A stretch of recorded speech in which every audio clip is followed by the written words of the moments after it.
మద్యం మత్తులో ఆర్టీసీ డ్రైవర్లు వీరంగం సృష్టించారు. మల్కాజ్గిరి పోలీస్ స్టేషన్ పరిధిలోని మౌలాలిలో మద్యం మత్తులో ఒక కారును ఢీకొట్టారు. పైగా కారులోని వారిపై బస్ డ్రైవర్లు దాడి చేశారు.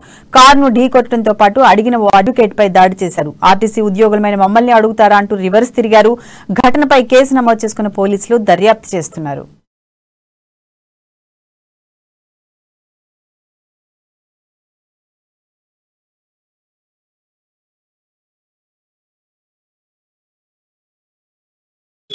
ఉదయం సుమారు 3 ప్రాంతంలో మా మల్కాజ్గిరి అయినటువంటి టిఎల్ కాంతారావు అనే మౌలాలి నిషేర్ వైపు వెళ్తుండగా ఆ తుషాగూడ బస్ డిపో మలుపు మీద టర్న్ దగ్గర ఈ ఆర్టీసీ ఉద్యోగస్తులు తాగిన మత్తులో వచ్చి ఇతని కారు గుద్దడం జరిగింది.